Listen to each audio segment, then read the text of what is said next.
The most emotional funeral I've had to plan was for my friend, who was 1 year younger than me. He went to Malaysia for a day trip on a motorcycle, but was unfortunately involved in a traffic accident. So I had to take him back in a coffin. It was sad because we were childhood friends, and I only met him like a few months ago during Christmas.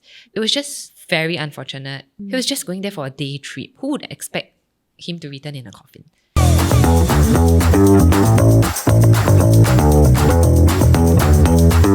Hello and welcome back to Open House, where every conversation opens a new perspective, and I'm your host, Durga.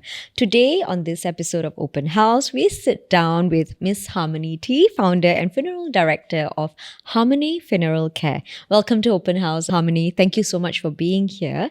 Now, today we want to talk a little bit about your industry and, of course, the experiences that you went through and, of course, the challenges that you went through, because the funeral industry is usually quite a male, dominated industry, right? Yes. So let's start off with, how you came into the industry. I mean, you were an auditor, I believe, when you first started. Yeah, correct. Yes. After graduation, I went to be an auditor in Ernst & Young. And after being an auditor for close to a year, my father's health was not the best.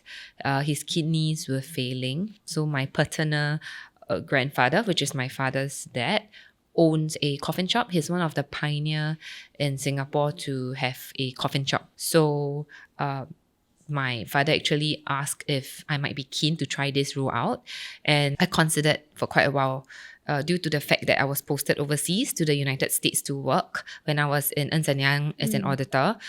There were also very limited time to spend with my family. It really got me thinking that time with him might be limited because of his health.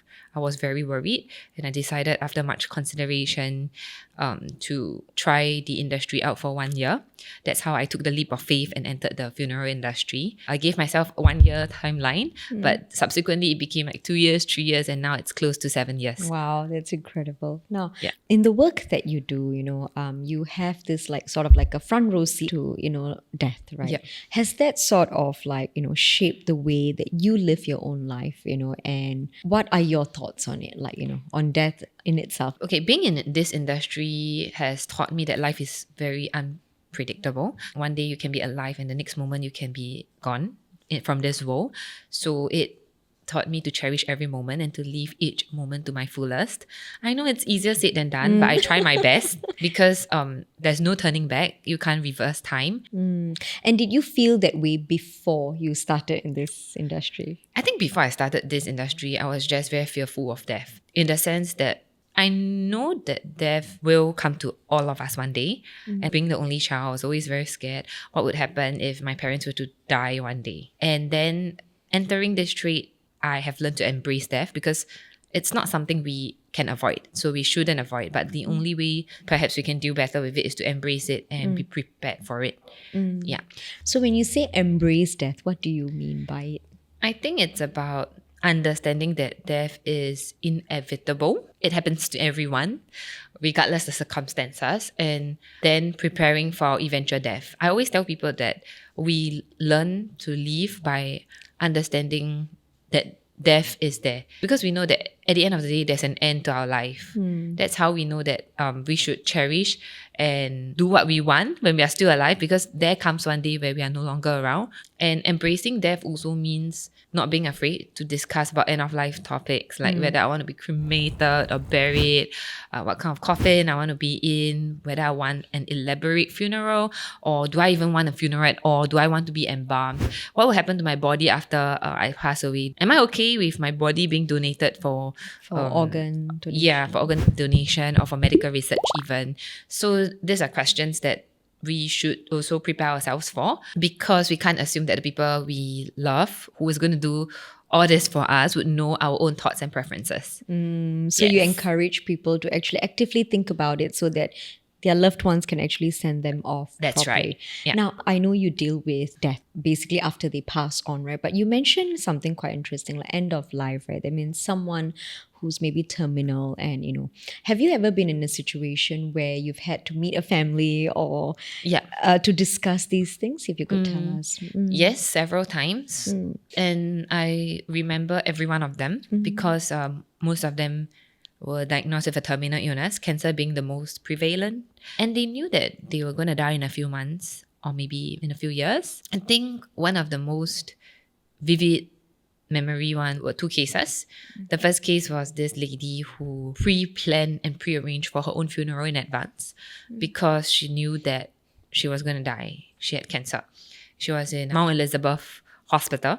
And that was when I realized it's really important to get your insurance covered, right? Because you would want to die comfortably as well. She actually managed to recover for a few years before the illness took her. 2 days before she passed away, she called me. Like, she said, can you please take me away? It's really, really very painful.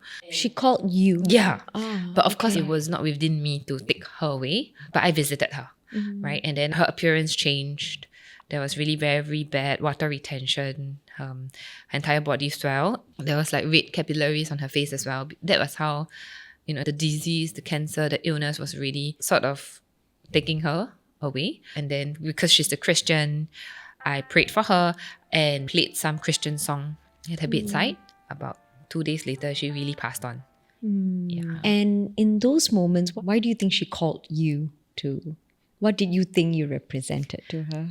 I don't know if I represented like a grim reaper or a death dweller to her. I'm not sure, but I guess she knew her time was going to be up, and maybe she was in great pain, immense pain. She wanted the pain to stop. Maybe that was what I represented to her. But it's not easy because it's very surreal seeing someone alive maybe 6 months before. Yeah, 2 days before.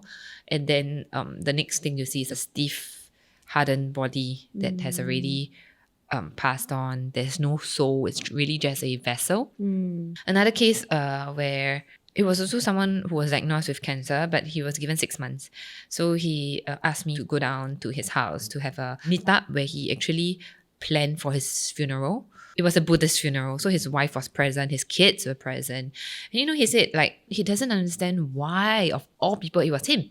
We always have this question, why me? He lived his life healthily, he didn't smoke, he didn't drink, he ate healthily, he exercised, he did whatever that was needed to be a fit person. But yet he was diagnosed with this terminal illness. And when he was diagnosed with it, there was no cure.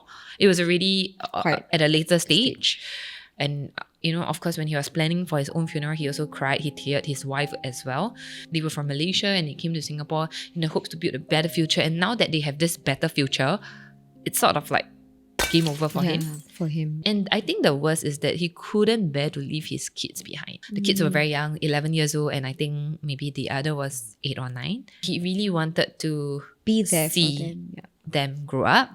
Yeah, so that was quite heartbreaking, honestly. So it's a very poignant reminder to myself as well that life is really a gift. Yeah, it's a gift.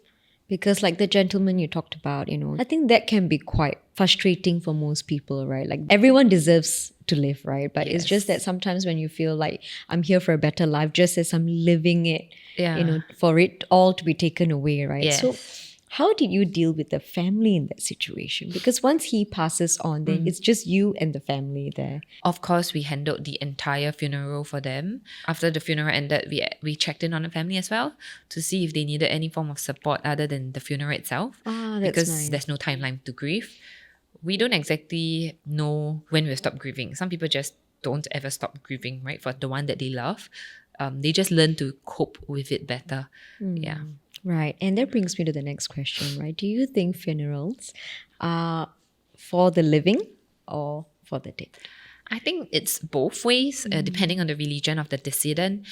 So for Buddhist and Taoist funerals, the funerals are for the dead as well, because a lot of times it's about cleansing of the scene to move on to a better world, to reincarnate. But for Christian and Catholic, funerals can be a very good form of closure for the family members who survived.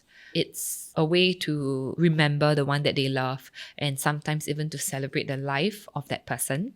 So in recent days and years, you don't see funerals just all solemn and sad. It's also a bit more celebratory. People actually drink wine at funerals, right? Talk about the person's achievements, how the person has influenced others. So it can go both ways, but I really believe funerals are meant for the living and the dead. It's both ways. Yeah. And, in recent years, we've seen, or recent months, we've also seen living funerals where the person is still alive, but, they have that ceremony. What do you think about that? I think it's very good, especially if you are able to convey certain messages that you want to people you love when you're still alive, knowing that you're going to die. But not everyone has a chance to do it, because you can only do it if you know that your death is coming in a matter of a few months or years. But the fact is, we do not have an expiry date written on our foreheads. We don't know when's our last day.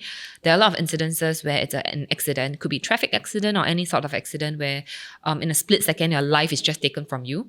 So in such a scenario, it's not really possible to have a living funeral. But I would say it's still useful to meet up with your loved ones, maybe once or twice a year. If you can do it more often, you should as well. Need not be a living funeral, but it could be a gathering of some sort where you still maintain that relationship and catch up with one another. That means for any one of us, like to live your life and appreciate your loved ones. Because yes, that's right. It can happen suddenly, right? Yeah. Like what you mentioned earlier, Correct. as an accident. Exactly. Right. So how many now we come into your actual, your work and your industry, right? You mentioned earlier that your family has this coffin business, but yes, why did you decide to start Harmony Funeral Care? So my family, they mainly deal with the wholesale import and selling of coffins. That's mainly their role, and we did a vertical integration. So we decided to focus more on the family members, the surviving family members. Our aim is to create meaningful farewells for the one that they love. And because for myself, I am not exactly a very back-end logistics person.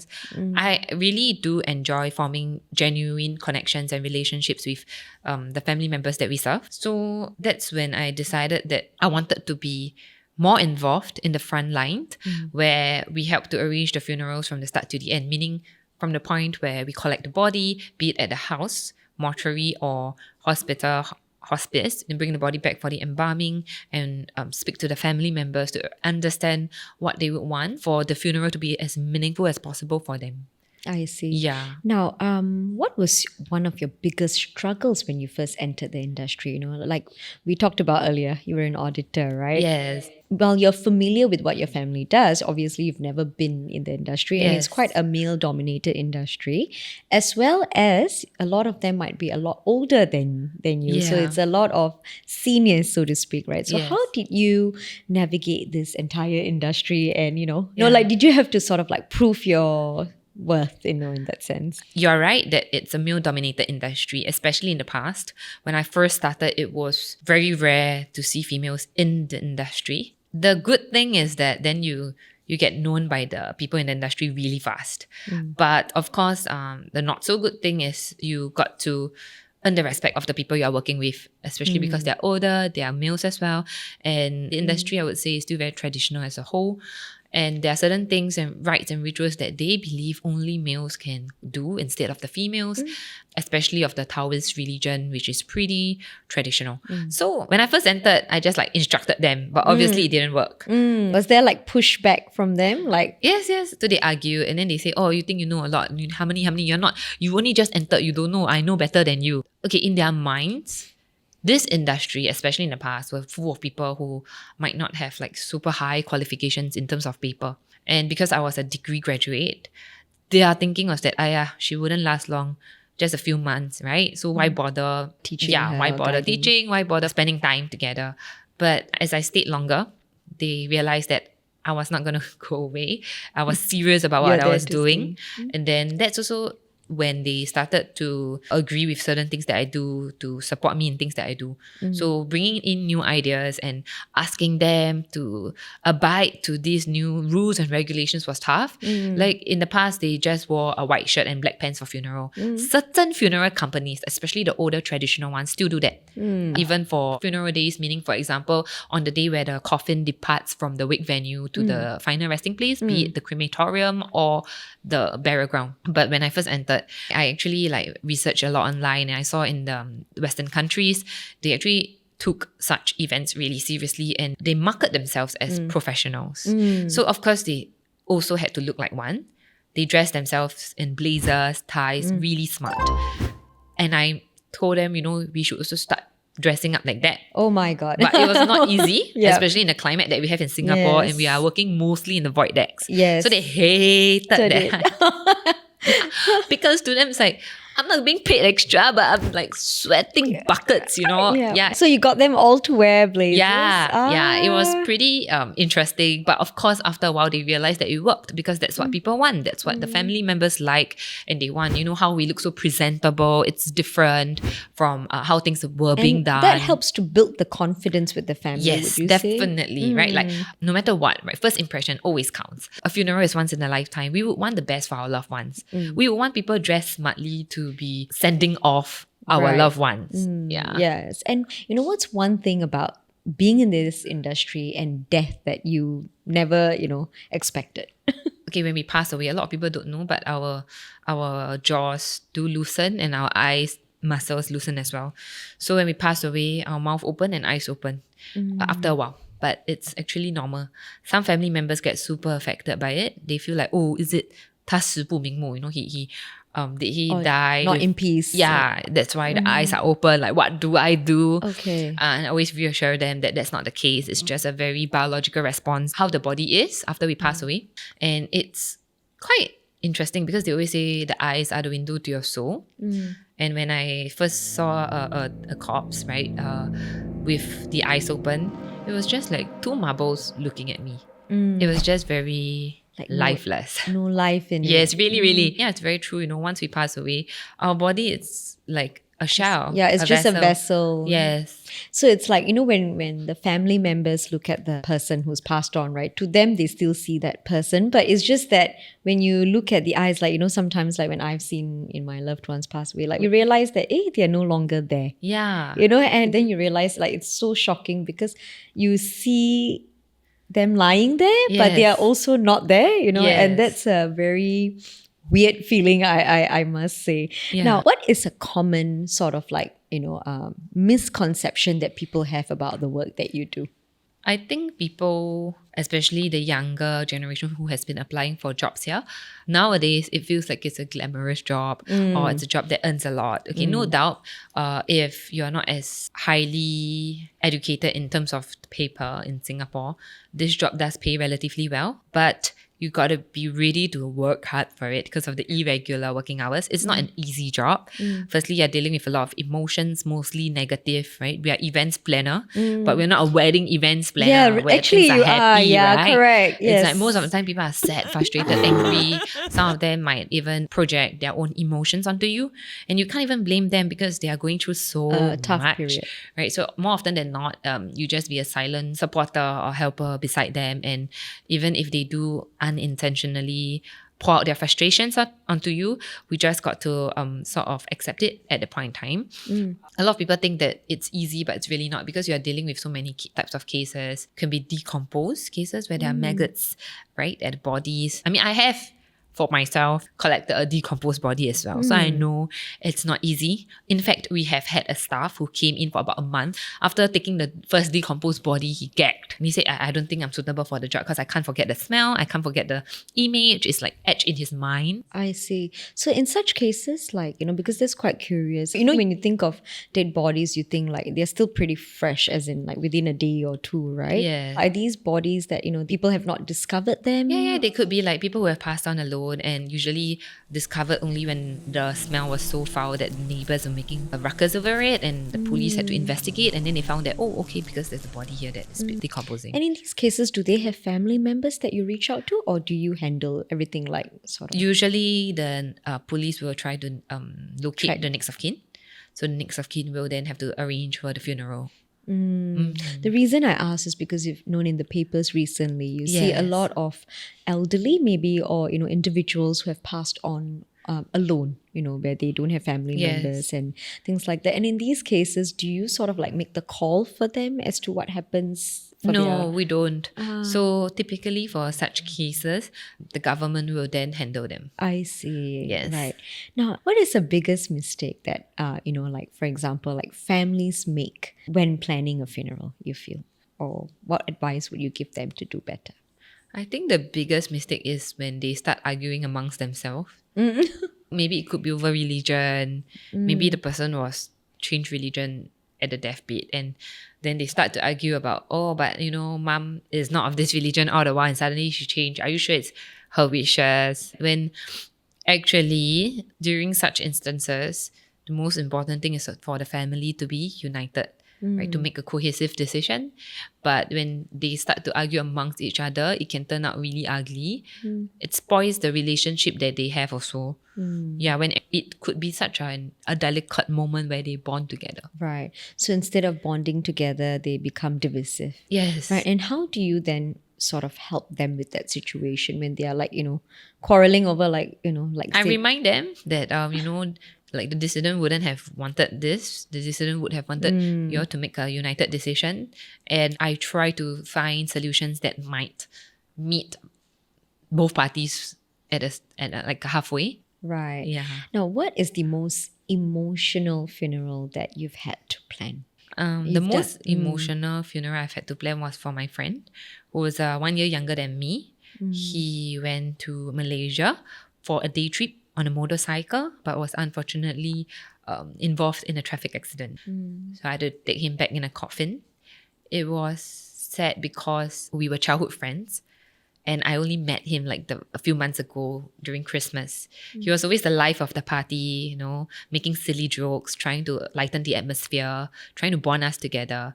It was just very unfortunate. And it also struck me real hard because he was only 1 year younger. He was just going there for a day trip. Who would expect him to return in a coffin?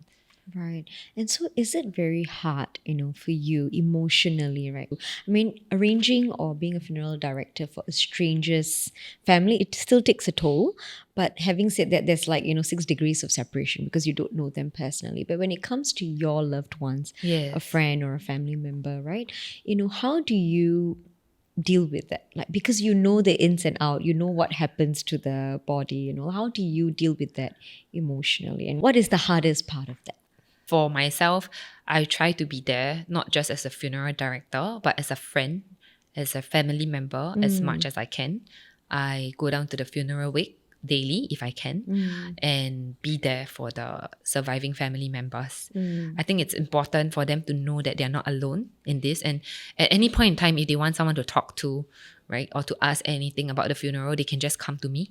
Yeah, being physically present, being present in itself, I think it's very important. Right. Yes. Do you experience burnout? Because you see death every day, right? Yes. Or compassion fatigue. Constantly you have to show empathy, right? Yes. Does that take a lot out of you? Definitely takes a toll on me. And I try to manage that by making sure that when I disengage, I really try to disengage for 1 or 2 days a week. Exercising helps. I exercise twice a week to get my mind off everything. Going on short breaks, holidays with my family helps as well, but not totally, because even overseas, people still contact me to manage certain things about the funerals. So as much as I would like it to be totally separated, to have a time where I could totally relax, I think the nature of this job is that it's not totally possible. So I have already accepted that there's no work-life balance, no? It's just work-life integration. It's how we're going to integrate them together. Yeah. Because you can never switch off, really, Yes. right? Yeah, correct. Now, what do you think as a society we can do, in terms of talking about death Yeah. and, supporting that the family members? I think people ought to not be so taboo over such topics. I think it's hard with the older generation because when I ask my parents how they want their funeral to be, they are not exactly happy with that as well. Right. Even What my are you own talking parents. about? Yeah. Yes, it's like, are you cursing me? But I think it's important because I recently did one funeral where the mom passed away very unexpectedly. So the daughter was at a total loss. And the daughter said, I don't even know whether mommy wants a burial or cremation, And it's very real because I wouldn't know as well. My mom or dad, would they have preferred a cremation or a burial? So I actually asked them the questions. And because of this, the company also has a end-of-life planning conversation card game, where people can use them to prompt them to ask questions that's related to end-of-life decisions. And I think it helps when we are more open to such conversations. Yeah, we do have more and more people pre-planning funerals in advance though. Oh, Yes. okay. I mean, it's a bit morbid, I think, for Yes. any one of us to ask our parents, right? It's like, you also in the back of your mind, like, why am I asking my parents? The worst thing I think for a child is to lose their parents, right? And Yeah. it's like also having to accept that time is coming very near. So it's quite a hard situation, right? So speaking of funerals again, what advice would you give a family? You mentioned earlier, like, okay, stop squabbling, maybe, get your act together. But other than that, what is the one most important thing that you think a family can keep in mind when they are planning for their loved one, whether or not they know what their loved one's wishes are? I think one thing that they can keep in mind is to work within a comfortable budget. Like, they should not be pressured into spending more than they can. Yeah, because a lot of time we advise the family members to choose based on a comfortable budget as well as what they think the person who has passed on would like. But we have heard stories from them where they have experienced cases where some other companies might tell them, oh, you need to do this because it's filial piety and all. Yes, I mean, of course, it might hold certain truths to that, just that they should also spend within their means so that they don't get too stressed out over it. Basically, it's how much money I spend is how much I love you kind of thing, Because Buddhism and Taoism do place a lot of emphasis on filial piety when it comes to funerals. Yes. Right. So now we come to another area where, you faced a very big challenge in your career, right? Yes. It was a time where the wrong corpse was burnt, right? Could you tell us a little bit more about this particular incident? And So in 2019, unfortunately, my staff back then, took the wrong body and then had the body cremated. And it was quite complicated because there were 3 parties being involved. The family members that I served, the other undertaker and the other undertaker's families that they served, as well as the embalming care center. What happened was that because we used to write the name of the decedent and the address that the decedent was to be sent to on the cloth, as well as instructions on whether to embalm the body on a white cloth. And this white cloth would be placed on top of the bodies. The issue was that the cloths could easily be displaced, be it by wind, by people, or by whatsoever reason. And unfortunately, that was what had happened. It's not the first time where corpses were wrongly brought to wake venues. It has happened before, even before that incident happened. But because it also depends on how things were resolved as well as how the family members took it. But of course, understandably, the other family was very upset. Yeah, the family that you were not handling, the other family. Yeah, so it's very, very tough because in like heat of a moment and all, sometimes conversations exchange were not exactly nice. They were saying like, oh, you dressed in a blazer and a full suit, degree graduate, and then you can make such a stupid mistake, that kind of thing. And it's like, and it did make me question, like, am I even suitable for this job? Yeah, it's true. How can I make such a silly mistake? How come I didn't think of ways to prevent it? How come I didn't anticipate that such a thing might happen? And because of the pressure I was having, there's a lot of media exposure at that point in time. The media trying to get as much information for such a high profile case. Like, did you have suicidal thoughts at that time? Yeah, I had. So like, I did thought of like ending my life because I didn't know exactly how else or what I could have done to appease the family. I have already tried to make amends. It didn't work. I was at a total loss, really didn't know what to do. My parents were also very affected because they were also very concerned about me how I was going to take it. I thought, okay, if they want, then take my life. That kind of thinking. Of course, in hindsight, I shouldn't have gone down that path. But I think it's just that particular moment was so tough that I just think, okay, I have already done everything. What more can I do to appease them? What more can I do? Because I really don't know anymore. I would want to resolve it as much as I can. I was also very blessed in the sense that because when I was in the process of having super negative thoughts, I didn't want to meet anyone. I was embarrassed, ashamed of myself. I didn't even dare to tell people I was from Harmony Funeral Care or give my name card when people asked about it. I didn't want to go out. I didn't want to meet anyone. I didn't want to even go to church.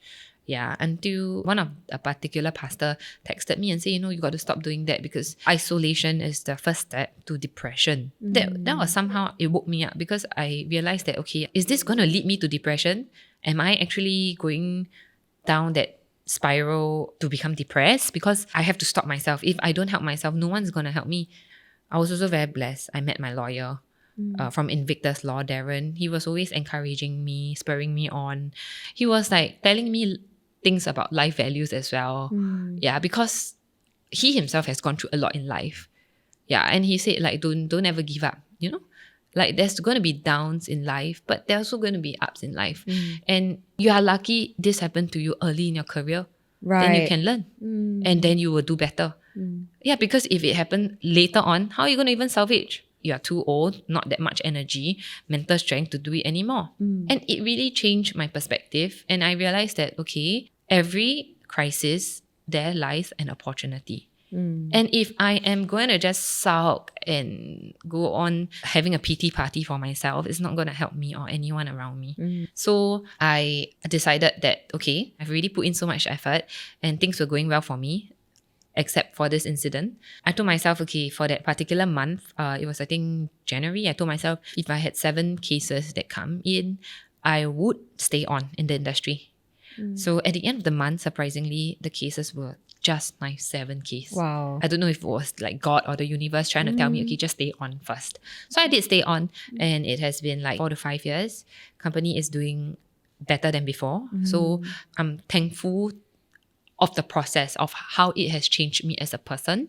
Thankful for the people I've met in the process, as well as how they have helped me. Yeah, but of course, it's a lesson that I'll never forget. I would want this to be a learning lesson to not just me, but everyone else in the industry as well. Because mistakes happen, right, in your industry. So now, Harmony, if you could tell right now, right, yourself, what would you tell yourself back then? Looking back, what would this Harmony tell a younger Harmony who was going through that situation? I think I would tell her not to give up.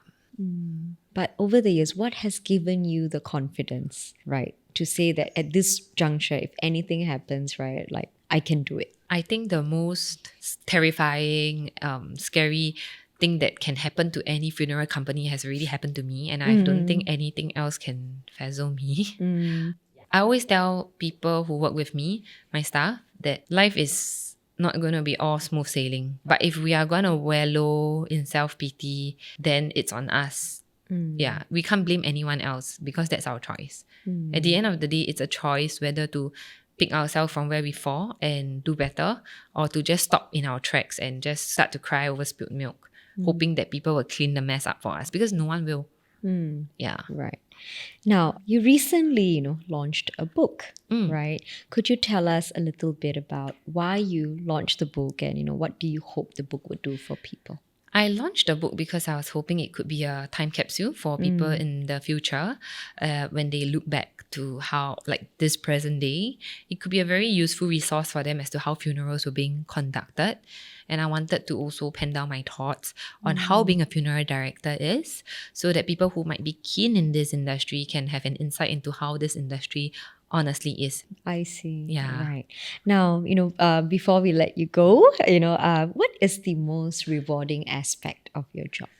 I know it's like a tricky question to ask because, you are dealing with people who have lost their, loved ones. So it's nothing happy about that. But I'm sure there's some reward or, Yes. The most rewarding aspect of this job is really the friendships are formed along the years. So many of them, they reached out to me during my darkest moment, during the incident, telling me to spur on, to continue. They said, I've used you before. And if anything were to happen to any of my family members, we would definitely use you again. But I was in no mood to reply most of them. I was just dying. But I would really say it's the genuine connection and friendships. And what advice would you give to someone looking to come into this industry? Be ready that you will have a lot to learn in the first 3 to 6 months. It's a super steep learning curve. Don't expect things to be easy, because I will be honest that it's not. Come with an open mind. Just be ready to change your perspective on certain things. And I think be a sponge to absorb as much as you can. That would be very helpful. Right. Yeah. And having been a funeral director for about 7 years now, if there's one life lesson that you would like to remind people about and that you have personally learned as well, what would that be? Like a mantra, life mantra. is really to live life to the fullest. Like live each moment to the fullest. As we live life. All right. Thank you so much, Harmony. Thank you so much for Thank being you. here. And to our listeners, thank you for tuning into this episode. And if you loved this episode and enjoyed it, please help to share it. Please leave a review, suggestions to other guests as well in our comments. And of course, follow us on our socials. Until next time, bye-bye.